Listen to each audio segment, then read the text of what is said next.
इस लेक्चर में 3D coordinate geometry का, स्पेशियल कोऑर्डिनेट ज्योमेट्री का सबसे ज्यादा यूजफुल, सबसे ज्यादा उपयोग में आने वाला topic, concept direction cosines and direction ratios हम लोग पढ़ेंगे बच्चों।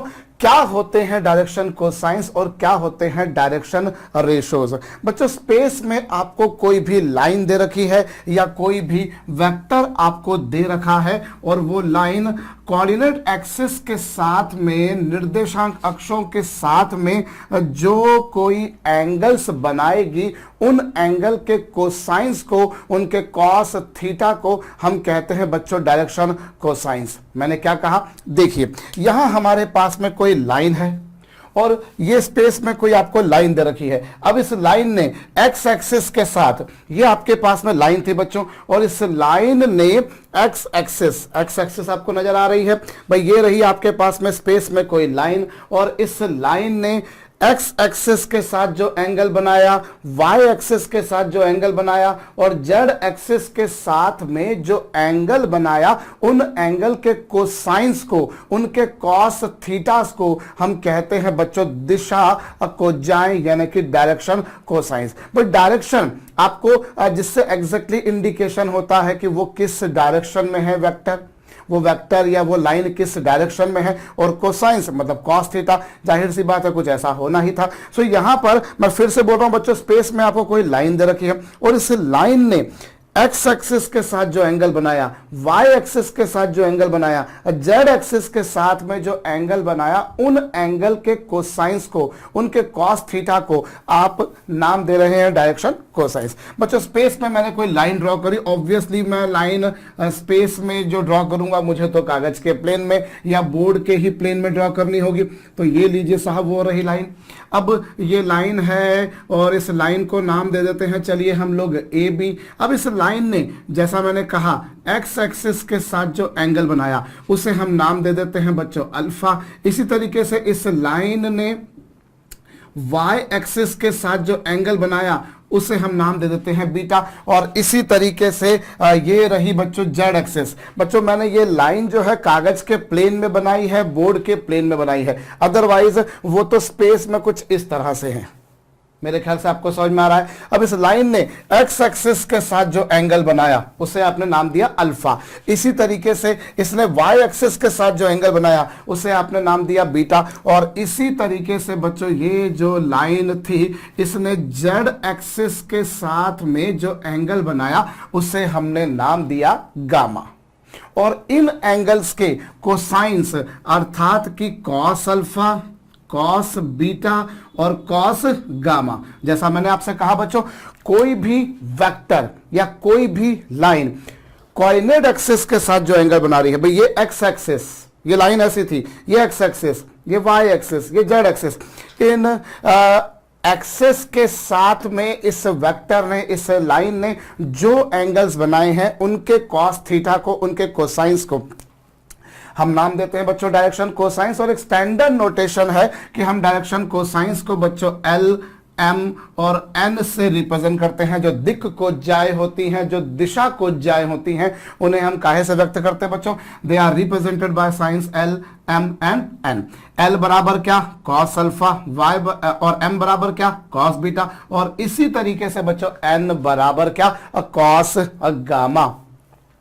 अब हमें इन डायरेक्शन कोसाइंस में रिलेशनशिप एस्टेब्लिश करनी है, और इस रिलेशनशिप को एस्टेब्लिश करने के लिए हम एक काम करते हैं, हमारी वेक्टर्स की जो थ्योरी है उसको थोड़ा सा रिकॉल करते हैं बच्चों। अगर हमारे पास में कोई वेक्टर दे रखा है, r vector is equal to a i cap plus b j cap plus c k cap, आपको ये वेक्टर दे रखा है, और यदि मैं आपसे पूछूं कि साहब ये वेक्टर एक्स एक्सिस के साथ में कितना एंगल बना रहा है, या वाई एक्सिस के साथ में कितना एंगल बना रहा है, या जेड एक्सिस के साथ में कितना एंगल बना रहा है, वो आप कैसे निकालेंगे, तो जरा रिकॉल कीजिए बच्चों। हम लोग जानते हैं किन्हीं भी दो वेक्टर्स का डॉट प्रोडक्ट होता है modulus A modulus B, cosine theta where theta is nothing but angle between vector A and vector B. बच्चों थीटा यहां पर सदिश ए और सदिश बी के बीच का कोण होता है, एंगल होता है।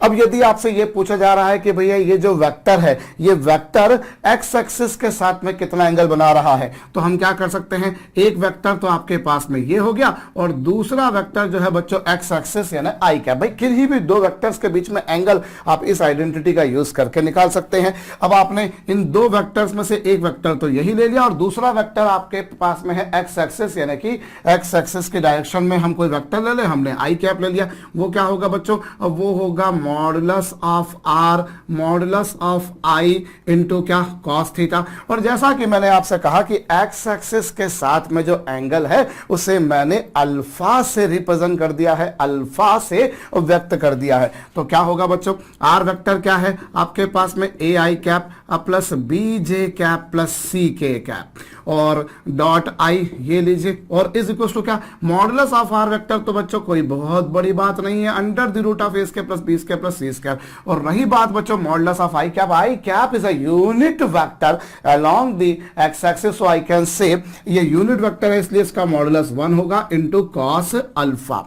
अब आई का आई से, जे का जे से और के का के से मल्टीप्लाई किया जाता है जब डॉट मल्टीप्लाई किया जाता है। सो ये आई का आई से मल्टीप्लाई ए हो जाएगा। बाकी क्या बचा बच्चों आपके पास में, under the root of A square plus B square plus C square into cos alpha, so that what exactly you get बच्चों cos alpha is equals to क्या होगा, a upon under the root of a square plus b square plus C square. So cos alpha जो आया बच्चों उसका मान ये आया। इसी तरीके से यदि मैं इस वेक्टर का, इस रेखा का, इस सदिश का y अक्ष के साथ में कोण निकालना चाहूं तो मैं क्या करूंगा, मैं इस वेक्टर को y एक्सिस की डायरेक्शन में कोई भी वेक्टर से मल्टीप्लाई कर दूंगा। सो ये आपके पास में आ गया बच्चों modulus R modulus J cap into क्या बच्चों, कॉस थीटा।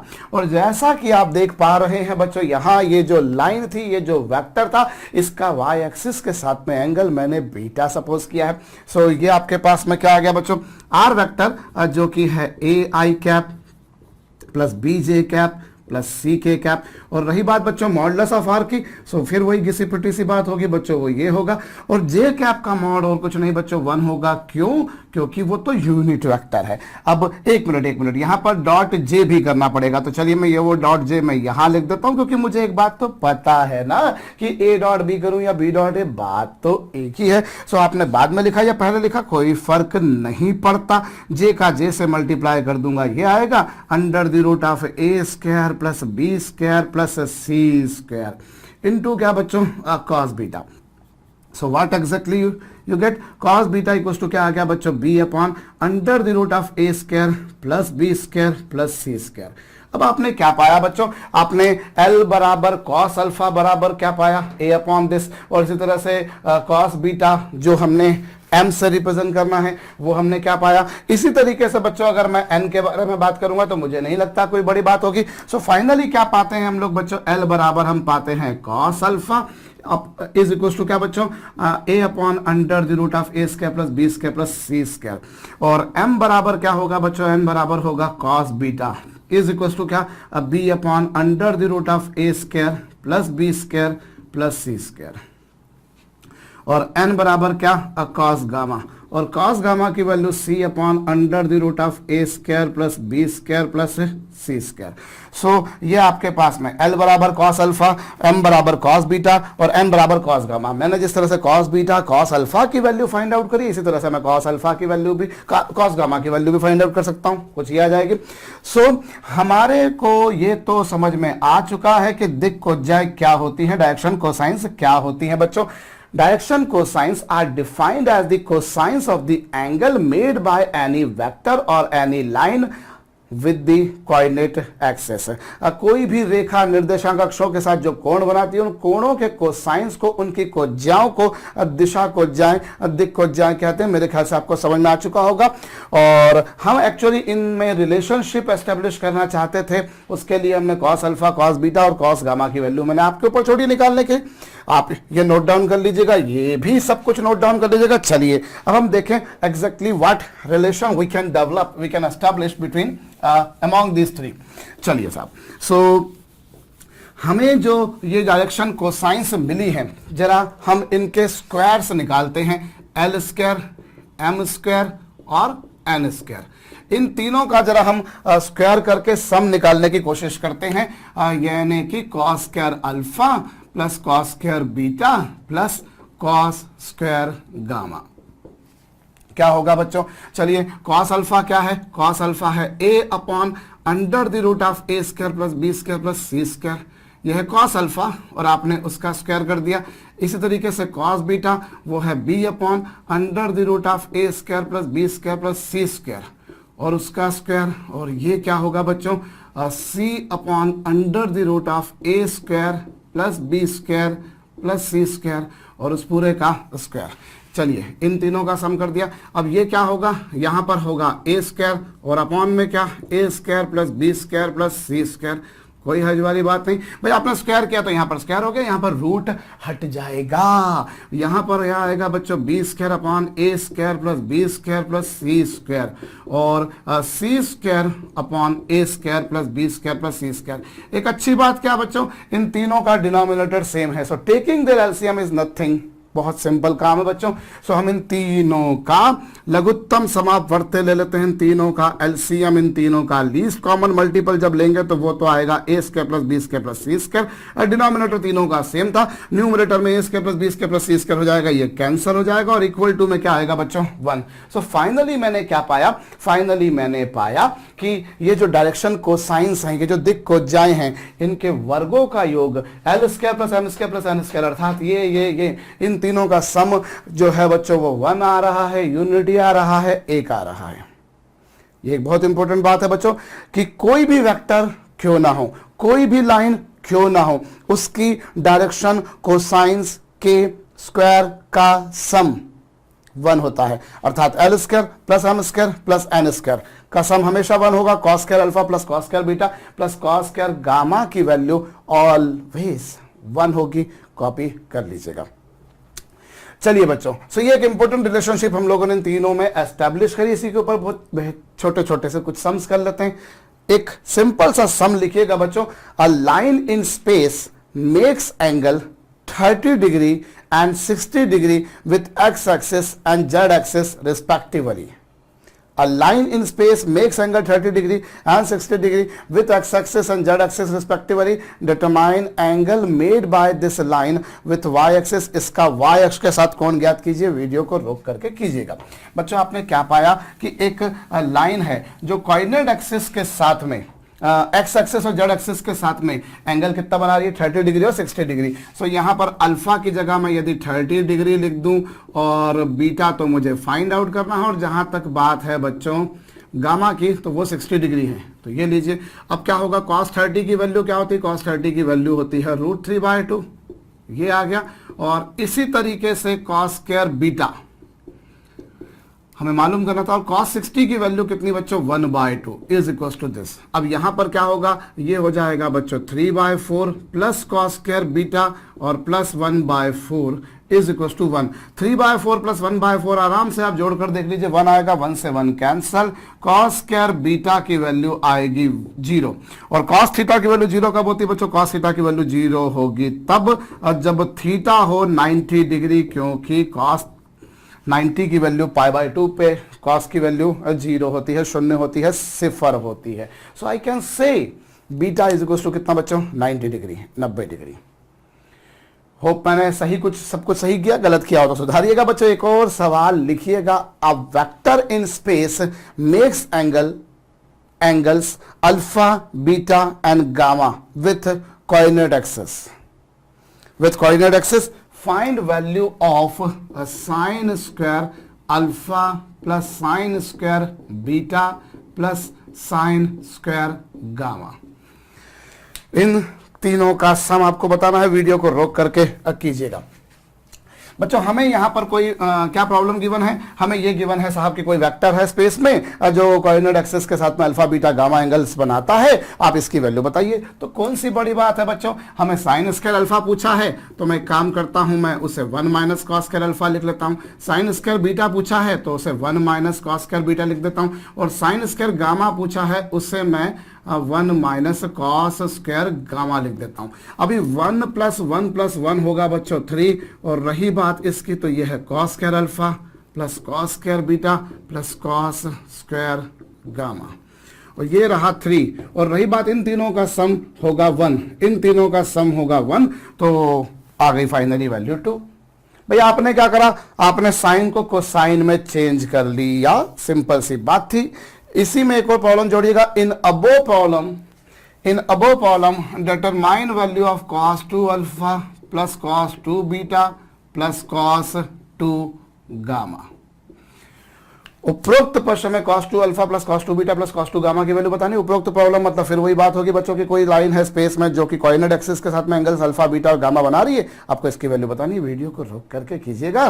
क्या करेंगे भैया, cos 2 alpha plus cos 2 beta plus cos 2 gamma, और आपके पास में अल्फा बीटा गामा में जो रिलेशनशिप है माशाअल्लाह वो आपको पता है। सो क्यों ना मैं काम करूं, इस cos 2 अल्फा को लिख दूं 2 cos स्क्वायर अल्फा माइनस 1।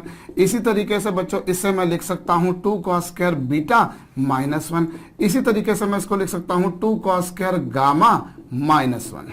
यही कुछ आएगा भाई। कॉसाइन टू थीटा की हमने आइडेंटिटी लगा दी। अब इन तीनों में से ये और ये, इन तीनों में से मैंने 2 को कॉमन निकाल दिया, तो मेरे को मिल गया ये cos स्क्वायर अल्फा, ये मिल गया cos स्क्वायर बीटा, और ये मिल गया cos स्क्वायर गामा। भाई 2 तीनों में से कॉमन निकाला, और 1 प्लस 1 प्लस 1 होगा 3, और ये और cos square alpha plus cos square beta plus cos square gamma की वैल्यू होगी 1। ये लीजिए, सो 2 माइनस 3 की वैल्यू आ गई finally minus 1। cos square alpha plus cos square beta plus cos square gamma की वैल्यू आपको पता है, तो कोई बड़ी बात नहीं होगी बच्चों, कॉपी कर लीजिएगा। एक और प्रॉब्लम लिखिएगा, if L, M and N are direction cosines, if L, M and N are direction cosines of a line in space, then find maximum value of LM plus ML plus NL. If LM plus MN plus NL, if L, M and N are direction cosines of a line in space, then find maximum value of this। Video को रोक करके कीजिएगा। क्या करेंगे बच्चों, हमें क्या given है, हमें यह गिवन है कि L, M और N जो है वो किसी रेखा के दिक को जाए हैं। हमें इसका अधिकतम मान पूछा है। अभी भी अगर आपने वीडियो को रोक कर नहीं किया तो करिएगा बच्चों, ये जरूरी है आपके लिए। हमें काम करते हैं बच्चों, अपने मर्जी से कोई 2 क्वांटिटीज लेते हैं, एक L स्क्वायर और एक M स्क्वायर। हम अपनी मर्जी से 2 क्वांटिटीज लेते हैं। एक ली हमने कौन सी क्वांटिटी, L स्क्वायर, और दूसरी कौन सी, M स्क्वायर। ले ली भाई, मैंने अपने मर्जी से 2 क्वांटिटी ली, और मुझे मेरे बड़े बुजुर्गों ने सिखाया था कि कोई भी 2 पॉजिटिव क्वांटिटीज अगर आप लेते हैं तो उनका जो अरिथमेटिक मीन होता है वो निश्चित रूप से उनके ज्योमेट्रिक मीन के बराबर या उससे बड़ा होता है। किन्हीं भी 2 धनात्मक राशियों का समानांतर माध्य सदा ही उनके गुणोत्तर माध्य के बराबर या उससे अधिक होता है।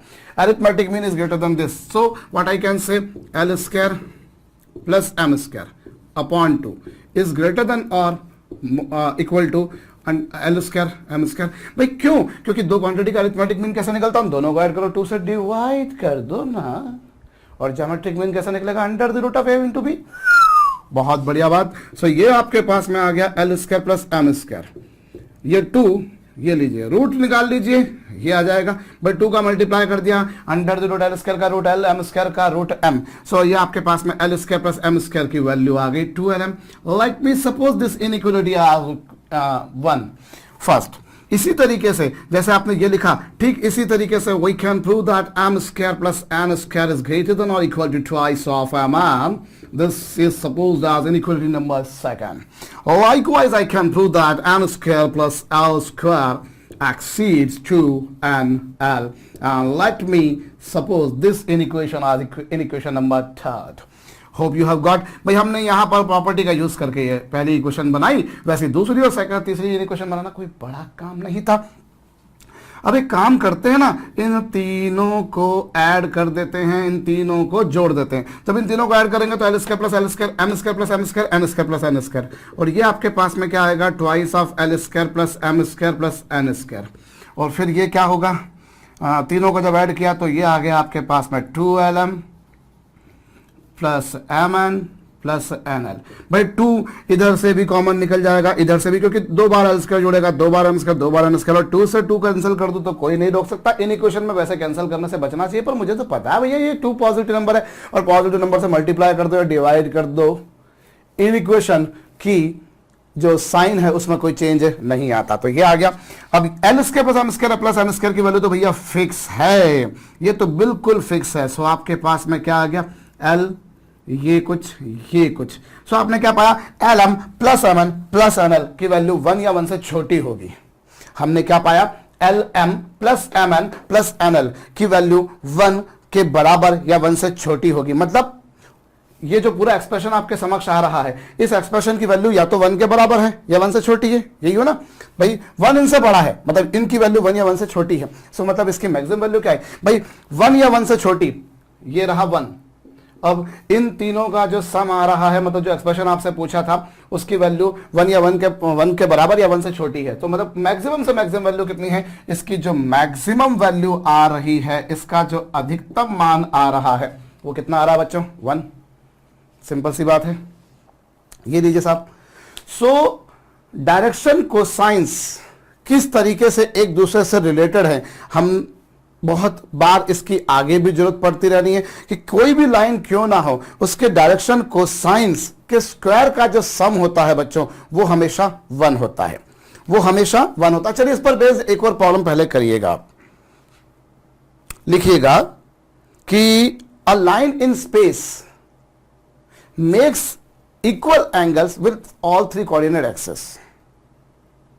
A line in space makes equal angles with all 3 coordinate axes.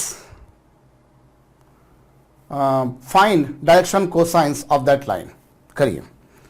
आपसे यह कहा है कि कोई रेखा तीनों निर्देशांक अक्षों के साथ, कोई रेखा तीनों निर्देशांक अक्षों के साथ समान कोण बनाती है, उस रेखा की दिक् खोजाएं ज्ञात करनी है। तीनों के साथ में सेम एंगल बनाती है, मतलब मुझे क्या गिवन है, मुझे गिवन है जनाब कि अल्फा बराबर बीटा बराबर गामा है। तो चलिए ये तीनों एंगल सेम है, cos square alpha plus cos square alpha plus cos square alpha. ये लीजिए भाई, तीनों एंगल सेम है तो cos square alpha plus cos square alpha plus cos square alpha is equal to 1। So ये आपके पास में क्या आ गया बच्चों, 3 cos square alpha is equal to 1, और इससे cos स्क्वायर अल्फा का मान 1/3 आया, इससे cos अल्फा की वैल्यू प्लस माइनस 1/√3 आई। अब डायरेक्शन कोसाइन, भाई L की वैल्यू cos अल्फा, L की वैल्यू cos अल्फा मतलब ये आ गई, M की वैल्यू cos बीटा और बाई चांस वो भी यही है, मतलब ये आ गई, और N की वैल्यू cos गामा, यानी कि ये आ गई। सो हमें पूछा है उस रेखा की दिक् खोज जाए जो तीनों निर्देशांक अक्षों के साथ में समान कोण बनाती है। तो तीनों निर्देशांक अक्षों के साथ जो समान कोण बनाती है उसके डायरेक्शन कोसाइंस क्या आएंगे, प्लस माइनस 1/√3 प्लस माइनस 1/√3 और प्लस माइनस 1/√3। ऐसी कोई लाइन जो तीनों कोऑर्डिनेट एक्सिस के साथ में सेम एंगल बनाती है, which subtends equal angles with all 3 coordinate axis, उसकी डायरेक्शन कोसाइंस आप निकालिए। L बराबर cos अल्फा ये आया, M बराबर cos अल्फा ये आया, N बराबर cos गामा ये आया। सो वो लाइन जिसके डायरेक्शन जो तीनों कोऑर्डिनेट एक्सिस के साथ में सेम एंगल बनाती है, उसकी डायरेक्शन कोसाइंस ये आई। सिंपल सी बात है। यहां हमें गिवन था भैया जो तीनों कोऑर्डिनेट एक्सिस के साथ में सेम एंगल बनाती है, तो वो हमारे पास में उसके डायरेक्शन कोसाइन निकालनी थी, वही आई। लेकिन जरा अब मैं अपने नॉलेज लेवल को थोड़ा सा बढ़ाने की कोशिश करता हूं, उसमें थोड़ा सा कुछ और सीखने की कोशिश करता हूं। ये जो डायरेक्शन कोसाइंस आपके पास में आई, पहले से नोट डाउन कर लीजिएगा। ये जो डायरेक्शन कोसाइंस आपके पास में आई है, जिसने तीनों कोऑर्डिनेट एक्सिस के साथ में सेम एंगल बनाया, वो कुछ ऐसा आया। अब जरा इसको हम थोड़ा सा और समझते हैं। भाई डायरेक्शन कोसाइंस क्या है, 1/√3 1/√3 1/√3, या फिर माइनस 1/√3 माइनस 1/√3 माइनस 1/√3, कुछ ये आया। या फिर क्या आई बच्चों, 1/√3 1/√3 माइनस 1/√3, ये माइनस 1/√3 माइनस 1/√3 1/√3, और फिर इसी तरीके से 1/√3 माइनस 1/√3 प्लस 1/√3, या फिर बच्चों माइनस 1/√3 और प्लस 1/√3 माइनस 1/√3, और इसी तरीके से -1/√3 +1/√3 +1/√3, या फिर क्या आपके पास में 1/√3 -1/√3 और -1/√3। भाई हमें यह तो ज्ञात हो गया कि ऐसी रेखा जो तीनों निर्देशांक अक्षों के साथ में समान कोण बनाती है उसके दिक् कोजाएं ये हैं। लेकिन मैं थोड़ा सा कुछ और सीखना चाह रहा हूं, थोड़ा सा कुछ और जानना चाह रहा हूं।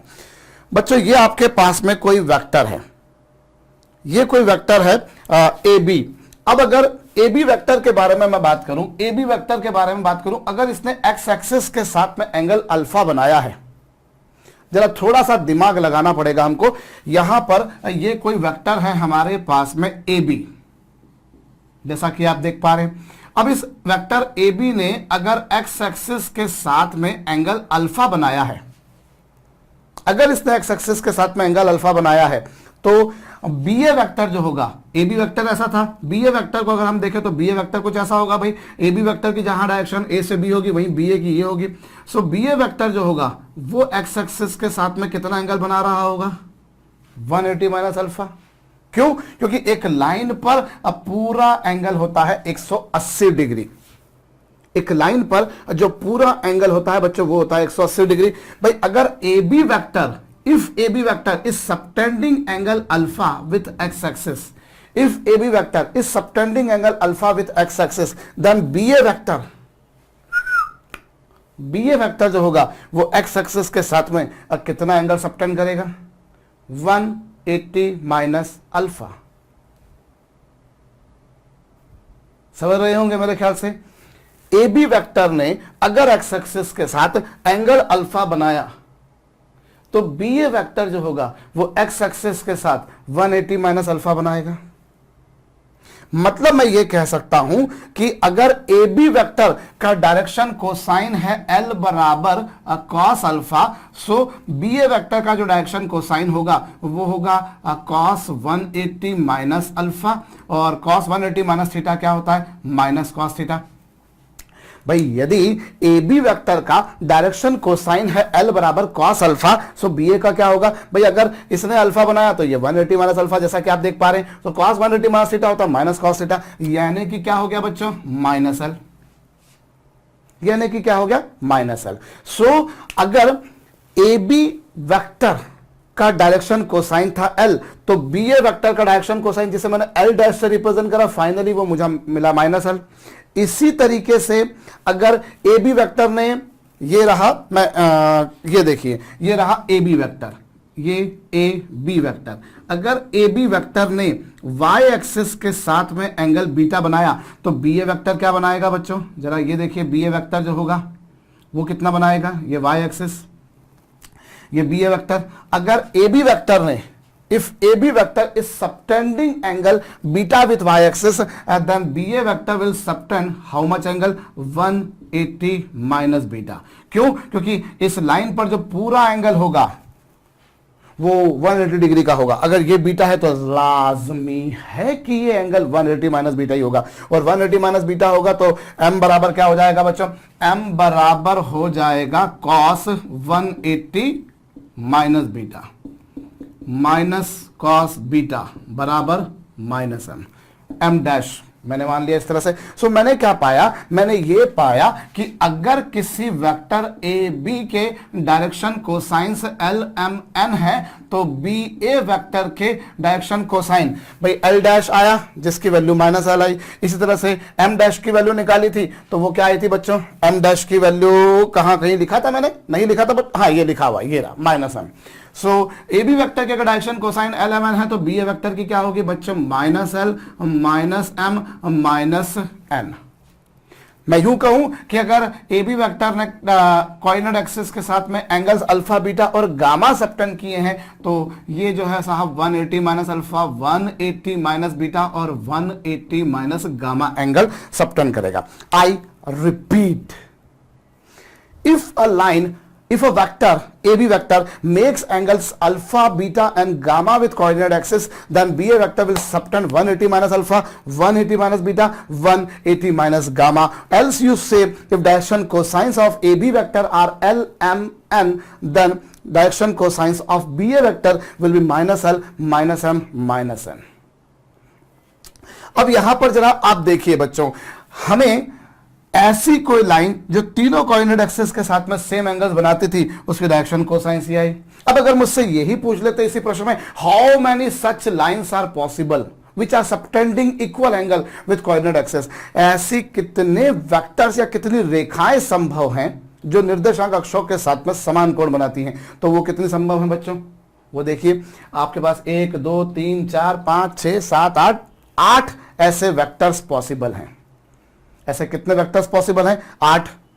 देख पा रहे हैं आप भाई, ये भी दो तरह का, ये भी दो तरह का, ये भी दो तरह का। तो परम्यूटेशन कॉम्बिनेशन का फंडा लगाइए माशाल्लाह, 2 into 2 into 2 2 raised to the power 3, so I can say 8 12 by 8. So how many such vectors are possible in space which are subtending, which are inclined at equal angle with all three coordinate axes? So how many such vectors are possible? Totally 8 vectors. ऐसे 8 सदिश संभव हैं, जैसा कि आप देख पा रहे हैं। और अगर लाइंस के बारे में बोला जाए तो लाइन के बारे में बोला जाए तो लाइंस तो ऐसे 4 पॉसिबल हैं। क्यों? क्योंकि बच्चों ये ए बी है तो ये बी ए है, लाइन तो सेम है, ए बी बोलो या बी ए बोलो एक ही बात है। भाई आप इस लाइन को ए बी नाम दो या बी ए नाम दो तो वो तो एक ही बात है, लेकिन जब आप साथ में वेक्टर लगा देते हो, जब आप उसकी दिशा का, उसकी डायरेक्शन का भी उल्लेख कर देते हो, तो फिर तो बच्चों वो वेक्टर बन गया। तो फिर ए बी वेक्टर अलग हो गया, बी ए वेक्टर अलग हो गया। So how many such vectors are possible? 8 vectors. लेकिन how many such lines are possible? So ऐसे टोटली 4 लाइंस पॉसिबल है बच्चों। क्यों? क्योंकि जो लाइन ये है वही है। भाई इसके डायरेक्शन को साइन है एल एम एन, तो देखिए इसके minus L minus M minus N, भाई इन तीनों के आगे माइनस साइन लगा दीजिए, ये मिल जाएगा। ऐसे ही इन तीनों के आगे माइनस लगाइए तो ये माइनस माइनस हो गए और ये प्लस हो गया। ये तीनों के आगे माइनस लगा दीजिए तो ये प्लस वाले माइनस हो गए और माइनस वाले प्लस हो गए। So how many such lines are possible? बच्चों 4 ऐसी रेखाएं संभव हैं। हालांकि लाइंस के बारे में बोला जाए तो फिर वो लाइंस जो है बच्चों ऐसी कितनी पॉसिबल है, तो हम किसी पर्टिकुलर पॉइंट से लेते हुए लाइन पास कर रहे हैं।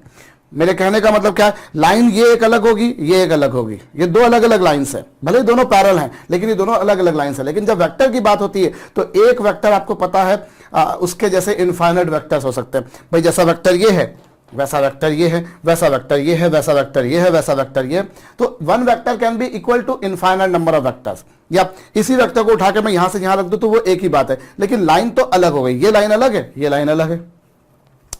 बट किसी पर्टिकुलर, हम बोले कि किसी पर्टिकुलर पॉइंट से पास होती हुई ऐसी कितनी लाइंस पॉसिबल हैं? जैसे ये पॉइंट है तो इस पॉइंट से पास होती है तो ये एक लाइन पॉसिबल है, ऐसे तो और कोई लाइन पॉसिबल नहीं है।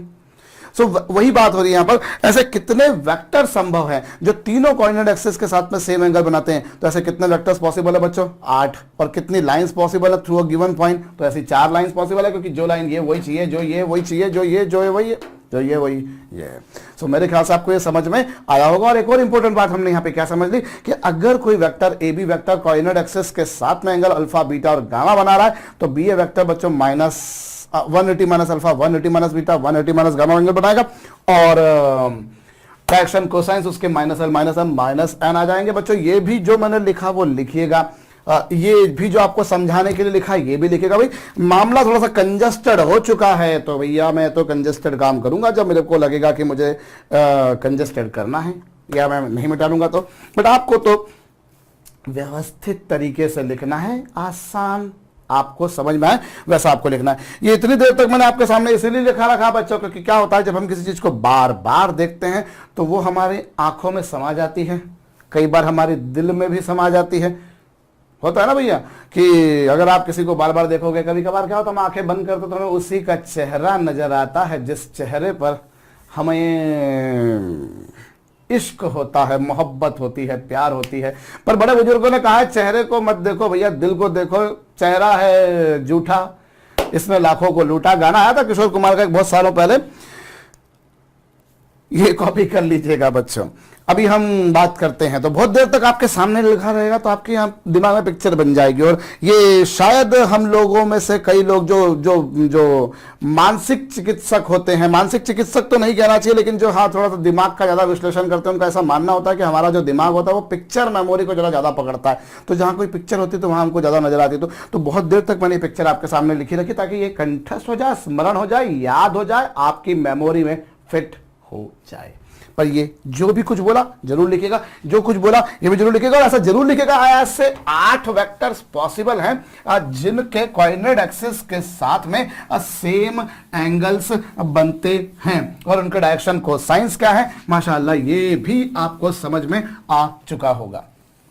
चलिए अब मैं थोड़ा सा आगे बढ़ता हूं। अब यहां पर एक बात देखिए बच्चों, आपने ये देखा कि लाइन के डायरेक्शन कोसाइंस जो है वो कुछ ऐसे आ रहे हैं, ऐसे आ रहे हैं, ऐसे आ रहे हैं। यहां एक बात आप गौर करेंगे, इन तीनों का डिनोमिनेटर जो है बच्चों वो सेम है, इन तीनों का जो हर है वो सेम है, और चूंकि इन तीनों का डिनोमिनेटर सेम है इसलिए मैं कह सकता हूं एल एम और एन, एल एम और एन जो है बच्चों वो किस रेशो में आ रहे हैं, वो रेशो में आ रहे हैं बच्चों ए बी सी आ रहे हैं। भाई हमारे पास में जो एल एम एन का रेशो है वो है ए रेशो बी रेशो सी, क्योंकि तीनों का डिनोमिनेटर सेम है। तो अगर तीनों का रेशो निकालेंगे तो डिनोमिनेटर तो तीनों का कैंसिल हो जाएगा, फाइनली आपके पास में यह आएगा। So what you exactly find कि जो डायरेक्शन कोसाइंस हैं उनका रेशो क्या है, वो ये रेशो है, और डायरेक्शन कोसाइंस जिस रेशो में होती हैं, डायरेक्शन कोसाइंस जिस रेशो में होती हैं उन रेशोज को, उन अनुपातों को हम कहते हैं बच्चों डायरेक्शन रेशोज, यानी कि दिक् अनुपात, दिशा अनुपात। ये क्या थी, डायरेक्शन कोसाइंस। अब प्रिसाइजली कोई भी लाइन कोऑर्डिनेट एक्सिस के साथ में जो एंगल बनाती है उनके कोसाइंस को आप बोलते हो डायरेक्शन कोसाइंस, और डायरेक्शन कोसाइंस जिस रेशो में होंगी, जिस रेशो में होंगी उस रेशो को हम कहा करते हैं बच्चों क्या, डायरेक्शन रेशोज, दिक् अनुपात, दिशा अनुपात। जैसे एग्जांपल के तौर पे सपोज कीजिए आपके पास में कोई लाइन के डायरेक्शन कोसाइंस हैं 2/3, 1/3 और -2/3। ये किसी लाइन के डायरेक्शन कोसाइंस है। आराम से आप चेक कर लीजिए इन तीनों के स्क्वायर का सम 1 आ रहा है कि नहीं आ रहा है। आप जोड़ के देख लीजिए 4/9 + 1/9 + 4/9, माशाल्लाह 9/9 और वो 1 ही होता है, आपको पता होना चाहिए। तो ये आ रहा है, तो दीज आर डायरेक्शन कोसाइंस। अभी डायरेक्शन कोसाइंस किस रेशो में, direction cosines as you can see are in ratio of 2:1:-2। ये आ चुका बच्चों, वो ये आ चुका। सो ये जो रेशो आया, इस रेशो, भाई ये जो थे ये तीनों क्या थे, ये तीनों थे डायरेक्शन कोसाइन, और ये तीनों क्या है, डायरेक्शन रेशोस। डायरेक्शन कोसाइन जिस रेशो में होते हैं, जिस अनुपात में होते हैं, उस अनुपात को हम कहा करते हैं बच्चों दिक् अनुपात। वो जिस रेशो में होंगे उन अनुपातों को हम बोला करते हैं दिक् अनुपात। और आपको एक छोटी सी बात बताऊं, डायरेक्शन रेशोस का रेशो ये आया जैसे कि इसके लिए। अब अगर मैं इस रेशो को ऐसा लिख दूं 2:1:-2, तो कोई हर्ज वाली बात नहीं है, या अगर मैं इसको 4:2:-4 लिखूं तो क्या कोई हर्ज वाली बात है, बिकॉज आई नो कि भाई मैं 5/10 को 1/2 भी लिख सकता हूं, 15/30 भी लिख सकता हूं, -5/-10 भी लिख सकता हूं। भाई रेशो है, ratio can be represented in finite manners. एक अनुपात को मैं अनंत तरीकों से व्यक्त कर सकता हूं। सो अगर किसी लाइन के डायरेक्शन रेशोज ये आ रहे हैं तो क्या उसको ऐसा नहीं लिखा जा सकता, क्या उससे ऐसा नहीं लिखा जा सकता, एक मिनट, हाँ, क्या मैं इसे ऐसा नहीं लिख सकता, क्या मैं इसे ऐसा नहीं लिख सकता, क्या मैं इसे -2:-1:1 नहीं लिख सकता।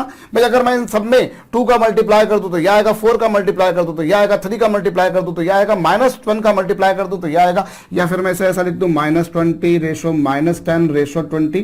तो क्या कोई हर्ज वाली बात है, क्या कोई इसमें हमारे पास में समस्या आएगी, हम ऐसा नहीं लिख सकते, बिल्कुल लिख सकते। भाई रेशो है, अनुपात है, तो क्या दिक्कत है।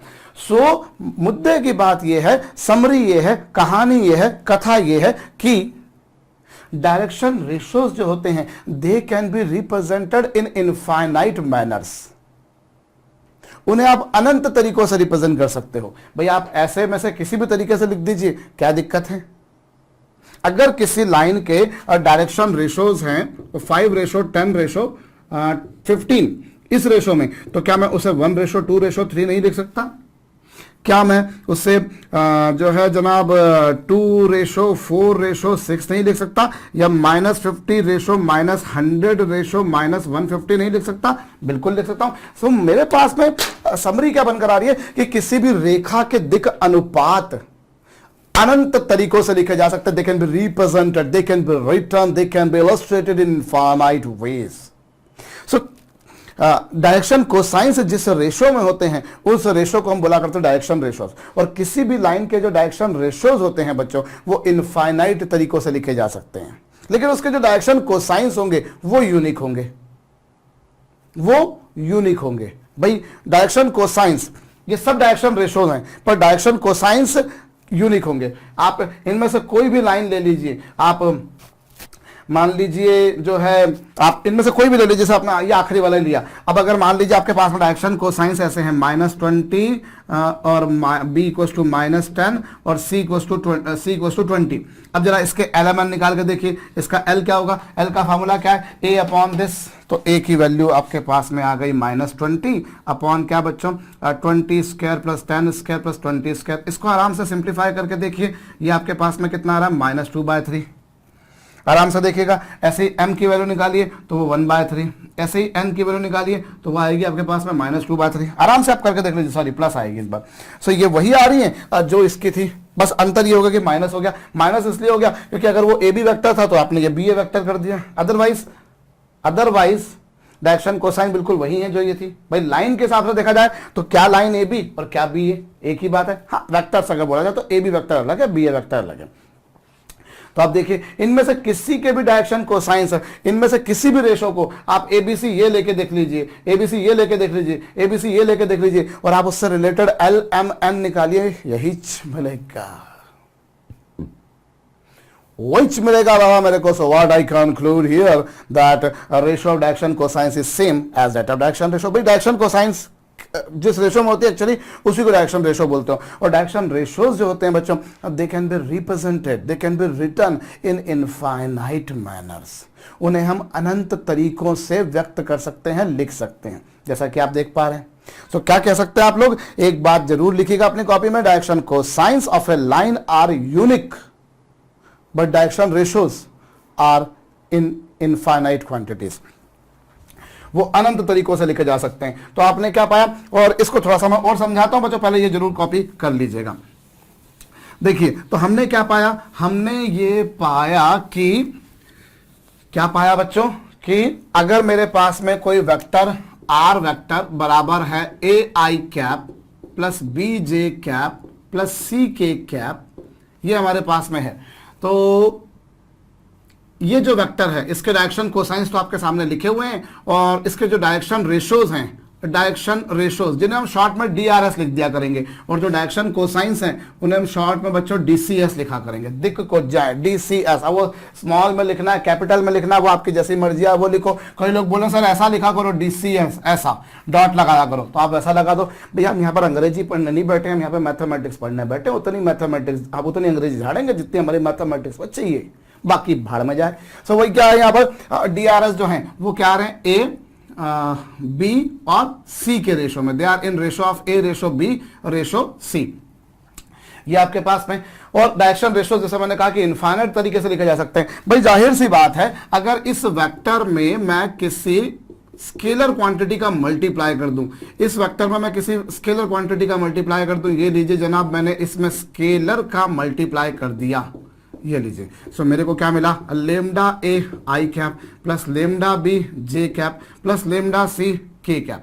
अब आप जानते हैं कि अगर मैंने एक वेक्टर को दूसरे वेक्टर की फॉर्म में एक्सप्रेस किया है तो इसका मतलब यह है कि मैंने उसी वेक्टर की डायरेक्शन में कोई वेक्टर निकाला है।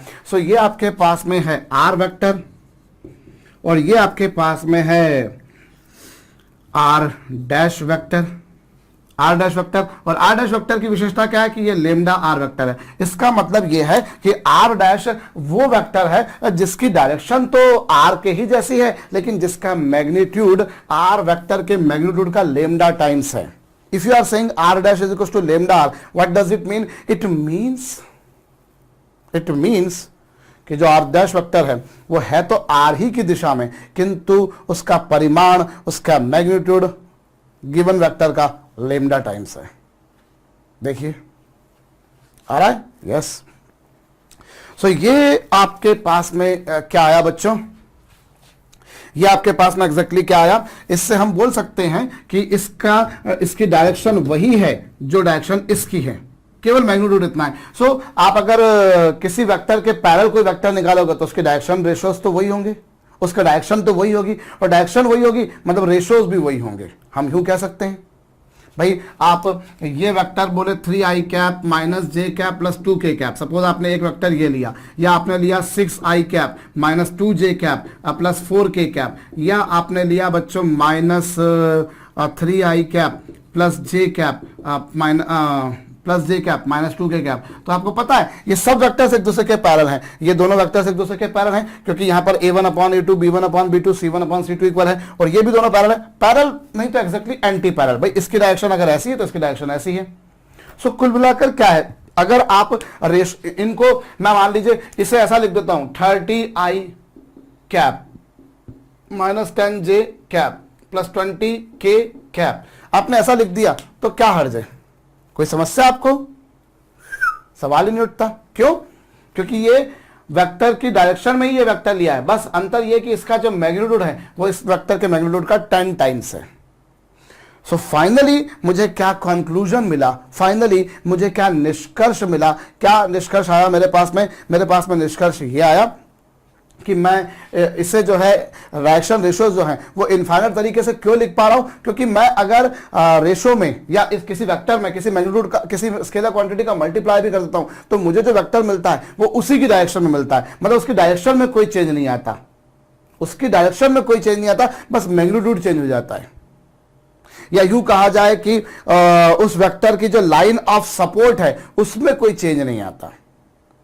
कोई भी वेक्टर जिस लाइन पर टिका होता है उसे आप डायरेक्शन ऑफ सपोर्ट, उसे आप लाइन ऑफ सपोर्ट कहते हो, तो लाइन ऑफ सपोर्ट में कोई चेंज नहीं आएगा। इसीलिए मैं बोल रहा हूं कि किसी भी रेखा के दिक् अनुपातों को मैं अनंत तरीके से व्यक्त कर पा रहा हूं। I am able to express it in infinite ways, I am able to express it in infinite ways. भाई मैं अगर इसमें लेमडा का मल्टीप्लाई कर दूं, किसी कांस्टेंट टी का मल्टीप्लाई कर दूं, किसी स्केलर म्यू का मल्टीप्लाई कर दूं, किसी का भी मल्टीप्लाई करूं, अल्टीमेटली क्या होगा, मुझे एक ऐसा वेक्टर मिलेगा जो इसी के पैरेलल है या इसके एंटी पैरेलल है। भाई वो लेमडा पॉजिटिव है तो पैरेलल है, लेमडा नेगेटिव है तो एंटी पैरेलल है, उसी के पैरेलल मिलेगा, बस उसी के पैरेलल मिलेगा। मतलब डायरेक्शन में कोई फेरबदल नहीं होगा, डायरेक्शन में कोई छेड़खानी नहीं होगी, चेंज अगर होगा तो केवल क्या होगा, मैग्नीट्यूड। इट इज वाई आपको हर बार डायरेक्शन कोसाइंस, आप रेशो को किसी भी तरीके से लिखिए, आपको हर बार डायरेक्शन कोसाइंस वही मिलेंगे, मतलब वो वैसा का वैसा ही वेक्टर मिलेगा।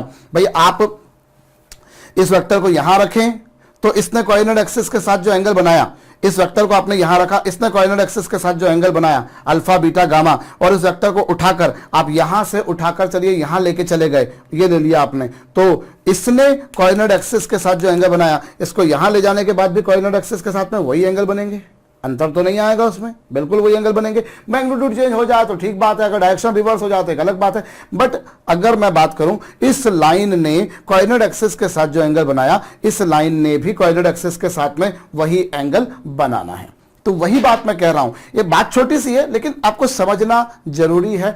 भाई मैं लेक्चर के बिगिनिंग में बोल चुका हूं कि 3D ज्योमेट्री में सबसे ज्यादा उपयोग में आने वाला टॉपिक है ये, सबसे ज्यादा उपयोग में आने वाला कॉन्सेप्ट फंडामेंटल ये। आप देखेंगे अभी आगे चल के जैसे जैसे आप 3D पढ़ेंगे भर भर के इसकी जरूरत पड़ने वाली है।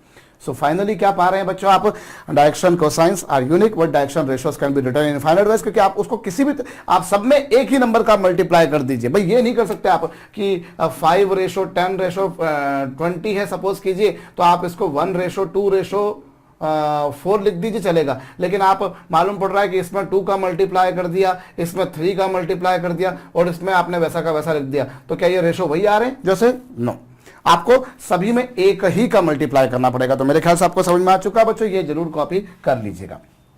चलिए मैं मिटाऊंगा। सो मैं कह सकता हूं कि कोई वेक्टर अगर मेरे पास में इस तरह का है तो उसके डायरेक्शन रेशोज जो होंगे वो इस प्रकार के होंगे। अब एक काम करिए, इस पर एक छोटा सा सम कर लेते हैं हम। एक सिंपल सा सम लिखिएगा बच्चों, direction cosines of a line, direction cosines of a line are 1/3, 2/3 and -2/3, and magnitude of that vector is 10 units. Find that vector. करिएगा। If direction cosines of a vector are this, this and this and its magnitude is 10, find that vector. क्या करेंगे बच्चों? आप देखिए, आपको L बराबर दे रखा है 1/3, आपको m बराबर दे रखा है 2/3, LMN बराबर आपको दे रखा है -2/3 और LMN का रेशो जो होता है बच्चों वो होता है उसी रेशो में जिस रेशो में ये होते हैं, या LMN के रेशो को ही हम बोलते हैं तो डायरेक्शन रेशो, हम यू कहें तो ज़्यादा अच्छा बेहतर होगा। सो ये आपके पास में A ratio B ratio C की वैल्यू होगी 1/3, रेशो 2/3 और रेशो -2/3 ये होगी। सो I can say A/1/3 is equal to B/2/3 is equal to C/-2/3। कुछ ऐसा आ गया बच्चों, A upon this is equal to B upon this is equal to C upon this is equal to मैं मान लेता हूं बच्चों लेमडा इज इक्वल टू मैंने कौन सा नया लेमडा मान लिया। सो A की वैल्यू कितनी आ गई बच्चों 1/3 लेमडा, B की वैल्यू कितनी आ गई बच्चों 2/3 लेमडा और इसी तरीके से C की वैल्यू, क्या बात है जनाब, ये आपके पास में आ गई। A की वैल्यू, B की वैल्यू, C की वैल्यू आपके समक्ष आ चुकी है।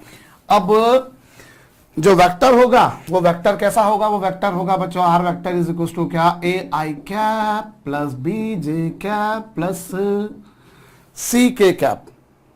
ठीक है साहब, ये आ गया। अब ये हो गया आपके पास में लेमडा अपॉन 3I कैप, ये आपके पास में हो गया जनाब 2/3 लेमडा J कैप, ये आपके पास में हो गया -2 लेमडा/3 K कैप। ये R वेक्टर आ गया भैया। अब क्या करेंगे, अब ये करेंगे कि आप under the root of A² plus B² plus C² is equal to 1 क्यों 10 वेक्टर का मैग्नीट्यूड जो होता है वो यही होता है ना बाबा। सो आपको क्या मिलेगा रे, आपको मिलेगा ये, आपको मिलेगा ये और आपको मिलेगा ये। चलिए ठीक बात है। अब आप एक काम कीजिए, दोनों तरफ स्क्वायर कर दीजिए। जब आप स्क्वायर करेंगे तो आप क्या पाएंगे बच्चों, λ/3 का स्क्वायर λ² ये तो ये मेरे ख्याल से 9λ² 9 आएगा इज इक्वल टू हो जाएगा 10। तो लेमडा की वैल्यू कितनी, लेमडा की वैल्यू आ रही है बच्चों ±√10। मेरे ख्याल से तो मैंने सही करा, एक बार चेक कर लीजिएगा। 9 से 9, अरे क्यों ये आया, और इसका रूट लेंगे तो लेमडा की वैल्यू कितनी आ जाएगी बच्चों 10 ±10। सो वो वहां रख दीजिए, यहां रखेंगे तो आपको क्या मिलेगा, R vector is equal to lambda की वैल्यू रखेंगे तो ये प्लस माइनस ये आप कॉमन निकाल दीजिए, और इनफैक्ट 3 भी जो डिनोमिनेटर में है वो कॉमन निकाल दीजिए। सो लेमडा की जगह 10 रखा था तो वो कॉमन निकाल दिया, तो ये आ गया I cap plus 2J cap plus क्या बच्चों -2K कैप, ये लीजिए। सो ये आपके पास में वो वेक्टर आ गया। ये वो वेक्टर आ गया बच्चों जिसका मैग्नीट्यूड है 10 यूनिट्स और जिसके डायरेक्शन कोसाइंस ये थे। प्लस लेंगे तो आपको वही वेक्टर मिल जाएगा और माइनस लेंगे तो उसकी अपोजिट मिल जाएगा, क्योंकि प्रिसाइजली आपको डायरेक्शन कोसाइंस दे रखे हैं यहाँ पर। सो आपको तो ए बी वेक्टर ही निकालना है, बी ए वेक्टर नहीं निकालना। तो प्लस वाला साइन ही लेना चाहिए, माइनस वाला नहीं लेना चाहिए, बस वो जस्ट समझने के लिए। तो मेरे ख्याल से अभी आपको डायरेक्शन कोसाइंस डायरेक्शन रेशियोज का फंडा क्लियर हो गया। भाई अभी मैग्नीट्यूड 10 दे रखा था, अगर मैग्नीट्यूड 15 भी दे रखा होता तो मैग्नीट्यूड को 15 करता, लेकिन आता क्या, मुझे एक ऐसा वेक्टर मिलता जिसके डायरेक्शन कोसाइंस यही होते हैं और रेशियोज जो थे वो कुछ अलग तरीके से लिखे जाते हैं, बस यही। लेकिन अगर मैं उन डायरेक्शन रेशियोज की मदद से डायरेक्शन कोसाइन निकालता तब भी यही आता। जैसे मैं अगर इन डायरेक्शन रेशियोज की मदद से डायरेक्शन कोसाइंस निकालूंगा तो वो ये आएंगे, और अगर मैं मैग्नीट्यूड 15 लेके निकालूंगा तब भी कोसाइंस तो यही आएंगे, 20 लेके निकालूंगा तब भी वही आएंगे। तो डायरेक्शन कोसाइन ले देके एक ही होते हैं, लेकिन डायरेक्शन रेशियोज अलग अलग तरीके से आप लिख सकते हैं। ये आपके पास में आ गया बच्चों। लगे हाथों में एक छोटी सी बात आपको और बताऊं, अगर मेरे पास में सपोज कीजिए कि कोई पॉइंट ए है जिसके कोऑर्डिनेट्स मुझे गिवन है x1 y1 z1, और दूसरा कोई पॉइंट है बच्चों अभी जिसके कोऑर्डिनेट्स हैं x2 y2 z2, ये आपके पास में। अब यदि मैं इस वेक्टर ए बी वेक्टर को लिखना चाहूं तो ए बी वेक्टर क्या होगा, ए बी वेक्टर होगा जनाब P V of b minus P V of a, P V of b minus P V of a. ठीक है साहब। अब a b P V of b मतलब क्या होगा, x2i कैप, बिल्कुल जीरो लेवल से मैंने बिल्कुल स्क्रैच लेवल से शुरू किया, ये लीजिए, और ये कुछ ऐसा आ गया, ये कुछ ऐसा आ गया, ये लीजिए। अब क्या पा रहे हैं आप, what exactly are finding, x2 minus x1 into I cap, y2 minus y1 into J cap, और z2 माइनस z1 इंटू के कैप। ये आपके पास आ गया, तो ये ए बी वेक्टर आ गया, ए बी वेक्टर जिसे मैं आर वेक्टर नाम दे देता हूं, तो ये आ गया। समझ में आ रहा होगा मेरे ख्याल से आपको ये।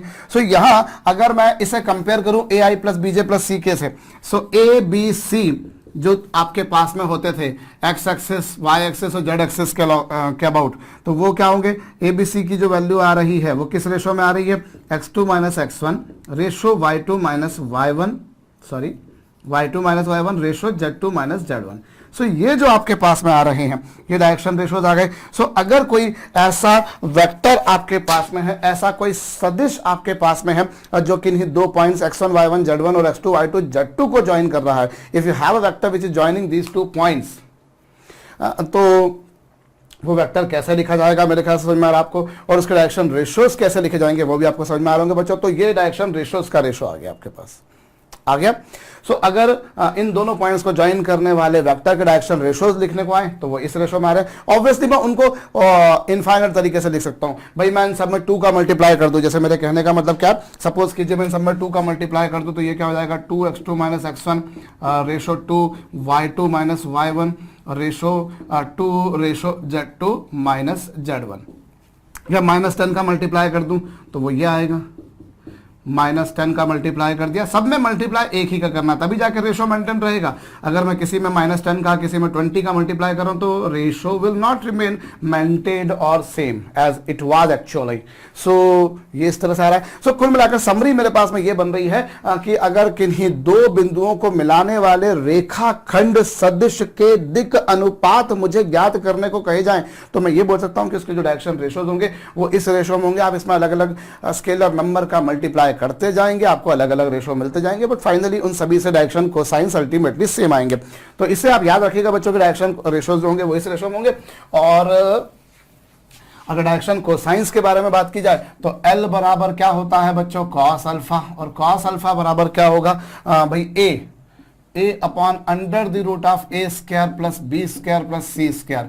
और a का मतलब क्या है बच्चों, यहां पर मैं यहां लिखे देता हूं। a का मतलब क्या है जैसा कि आप देख पा रहे हैं, b का मतलब भी आप देख पा रहे हैं, तो a हो गया ये, इसी तरीके से b हो गया ये, और इसी तरीके से बच्चों c हो गया ये, और a की जगह ये रख दिया। तो इस तरीके से L आ गया, ऐसे ही M निकाल देंगे, ऐसे ही N निकाल देंगे। बट इसकी जरूरत तो आपको भर भर के पढ़ने वाली है कि अगर मुझे कोई दो बिंदु दे रखे हैं x1 y1 z1 और x2 y2 z2, तो उन दोनों को मिलाने वाले लाइन सेगमेंट के डायरेक्शन रेशोज किस रेशो में होंगे, वो इस रेशो में होंगे।